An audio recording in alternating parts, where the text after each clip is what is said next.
13th century, Bengal Suba was the largest subdivision of Mughal India, encompassing much of the Bengal region, including modern-day Bangladesh, the Indian state of West Bengal, some parts of Bihar, Jharkhand and Odisha, with Murshidabad being its power center.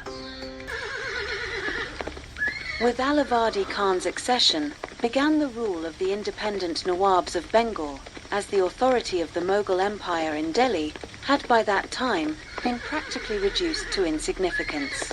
But this weakening of the central authority gave birth to circumstances of aggression, notably of the Marathas and others who wanted to control Bengal. But why was the Bengal of 18th century so lucrative? At that time, India, particularly Bengal, was the trade center of the world. This is what British information services quoted back then. Although agriculture is the chief occupation, India is one of the 8 leading industrial countries of the world. Textile and iron and steel are the most important Indian industries. Cement, heavy chemicals, soap, sugar, glass and shipbuilding are among those more recently developed. India is the world's largest producer of jute, sugarcane and mica, and has the world's largest reserve of high-grade iron ore and the world's largest cattle population. India ranks second in production of tea, cotton, tobacco and manganese.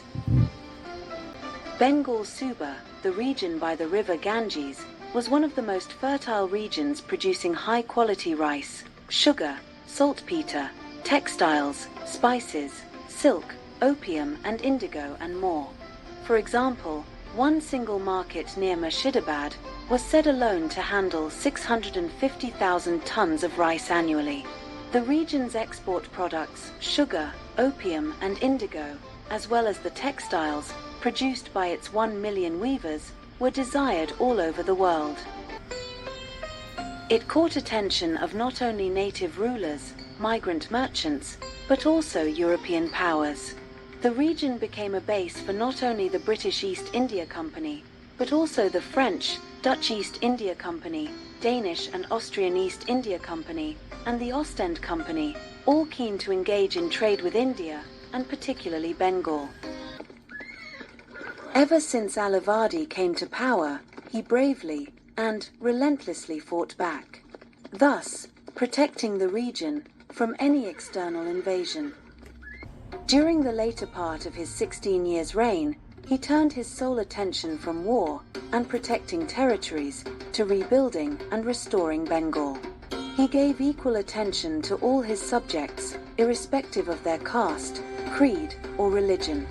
The people of Bengal fondly remember the last few years of Alivardi Khan as the golden age of that period.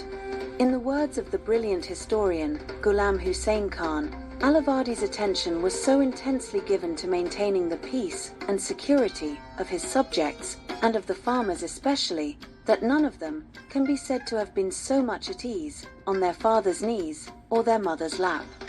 Bengal's revenues had risen by 40% since the 1720s.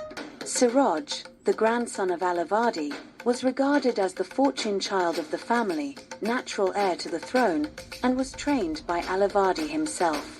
This aroused jealousy and enmity amongst his family members, especially Ghasseti Begum, his maternal aunt, and the mother of Mir Jafar, who later became the commander-in-chief of Siraj's army. Meanwhile, young Siraj started accompanying Alivardi, even on his military ventures, notably against the Marathas in 1746. In 1750, interestingly, Siraj revolted against his grandfather, but quickly surrendered and was forgiven. In May 1752, Alivardi declared Siraj as his successor. Thus, after the former's death in 1756 at the age of 80, the 23-year-old Siraj became the ruler of Bengal Suba.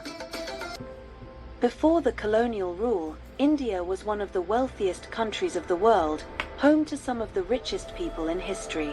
For instance, the Jagat Seth family, whose net worth then was rupees 8.3 lakhs, possessed assets worth $1 trillion in today's valuation. And, believe it or not, the Jagat Seth family's fortune in the 1720s was more than that of the British Empire. They were often compared with the Bank of England. They performed a variety of duties for the Bengal government, including tax collection and financial management, produced their own coinage, traded precious metals, and worked as a foreign currency exchange. They extended loans to both the Mughals as well as the British and was close to the Nawabs of Bengal, including Alivadi Khan and his predecessor.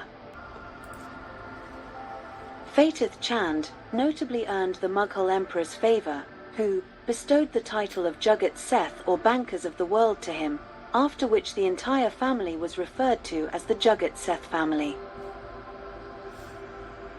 As we now know, this was that juncture of history when the Mughal Empire was in its declining phase, being ruled by the great-grandson of Aurangzeb, the puppet king, Muhammad Farrukhsiyar, who was controlled by two influential Mughal duos, kingmakers, Syed brothers, who were active during the decline of the Mughal Empire. In the later years, these brothers even arranged the killing of the king Farrukhsiyar. Maharaja Krishnachandra was one of the prominent kings of a smaller kingdom of Nadia under the Bengal Suba. He was educated in Sanskrit and Persian and ruled Krishnanagar, his kingdom named after him, from 1728 to 1783. He was himself a lover of art and literature, and his court was adorned by about 80 luminaries, proficient in different branches of knowledge. His kingdom even came to be known as the Oxford of the province. He is credited with origin of a beautiful, lifelike miniature clay model art form. In the 18th century, Maharaja Krishnachandra commissioned local artists to produce these figurines. These miniature clay models have a very singular style and capture even the smallest details. The clay art is practiced as royal traditions at Krishnanagar Palace even today. Maharaja Krishnachandra was also known for his resistance to Mughal rule, but remained on friendly terms with the British and especially with Robert Clive. During the time of Alivadi Khan, the Hindu aristocrats and zamindars of Bengal supported the Nawab as it was fighting against the Marathas and aggressive external forces while protecting them. Alivadi Khan was very apt in handling the Western traders. He was impartial towards them and even forbade the English and the French from committing any hostilities against each other. When Siraj came to power, except for 3 or 4, the loyalty of rest of those Hindu politicians vanished. The hostile British East India Company was always looking for opportunity to expand their control in the region. The loosening grip of the Mughal Empire and death of Alivadi Khan brought their ill wishes closer. Their only obstacle was the strong-willed and skillful Siraj. But who was the East India Company? Historians note the British East India Company was a cartel of opium and slave traders supported by powerful bankers of London, which even forced the British monarchy to lend countenance to its opium trade operations and the accompanying hooliganism across the world.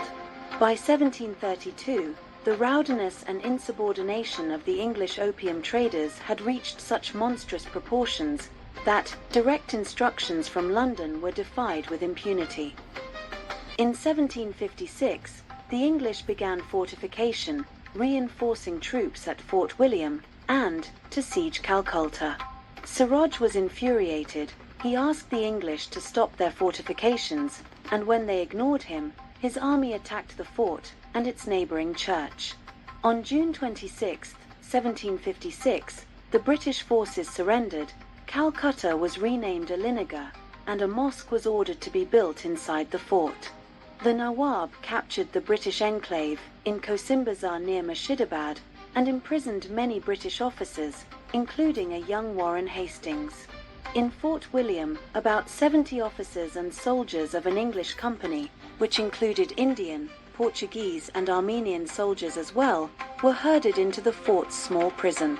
Overnight, 43 of them died due to asphyxiation, in an incident that became to be known as the infamous Black Hole of Calcutta.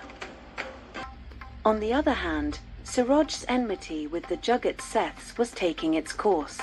On one occasion, Siraj confronted Jagat Seth Mahtab Chand and asked for more money for the Bengal Suba. Upon refusal, Siraj insulted Mahtab and slapped him in front of the royal court. Insulted and furious Jagat Seth took oath to dethrone Siraj. According to historians, only a small part of their income came from minting and various banking charges, with the majority from investments made in opium and salt-petre trades. The cunning East India Company was waiting for such an opportunity. They master-played their divide-and-rule game, encouraging Jagat Seth to organize a plan to betray Siraj. Jagat Seth Mahtab Chand, being an influential player on both sides, be it Hindus or the Mughals, he could not only convince the smaller Hindu kingdoms and local zamindars, but also Siraj's own commander-in-chief and his family member, Mir Jafar. Together with the East India Company and the local kings and zamindars, they were now a strong army. Maharaja of Krishnanagar, Raja Krishnachandra, was also part of this group, which included Jagat Seth, Mir Jafar, and others, who plotted with Robert Clive and betrayed Siraj ud-Daula in the deadly Battle of Plassey in 1757. Siraj was killed and the foundation of British rule in India and the subcontinent was established. Though many believe that Krishnachandra or other members of the conspiracy group had no particular intention to found British rule in India, rather they were purely interested in their own political futures, but the damage was done by then. This phase of history was a period of confusion and conspiracy. Soon after Siraj's death, Mir Jafar was positioned by British East India Company as the Nawab of Bengal. By now he realized the intentions of the British and started questioning their motives. Following which, he was replaced by his son-in-law, Mir Qasim, who became equally skeptical about the East India Company's intentions. In the 1760s, Mir Qasim ordered Raja Krishnachandra's execution. Robert Clive not only overruled it, but gifted Krishnachandra 5 cannons, the title of Maharaja, and governance as zamindar of the area of Krishnanagar. Mir Jafar was again brought back. This time, assuming that Jagat Seth was conspiring against him in 1763, Mir Qasim orchestrated the murder of numerous members of the Jagat Seth family, including Mahtab Chand. The British kept changing rulers as they wished. If they felt someone to be becoming more powerful, they would immediately bring in someone else. Once released from prison, Raja Krishnachandra was a changed person. He returned to his kingdom, relinquished his throne and materialistic possessions to turn to spirituality and art. This miniature clay art form reached its zenith during this phase. It was under his patronage that this lifelike clay miniature art form of Krishnanagar flourished. History is certainly complex, and lessons should be learnt from it. Records confirm that, in any phase of history, there is always a veiled beneficiary from these visible conflicts. And personal egos, jealousy, greed, mainly of those in competence, makes way for intruders to flourish.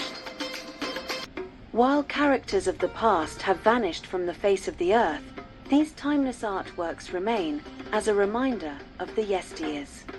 Welcome to Maya Emporium, an exclusively premium Indian tea and fine Indian art gallery in Australia, for a quick glimpse of these exquisite, yet dying art form.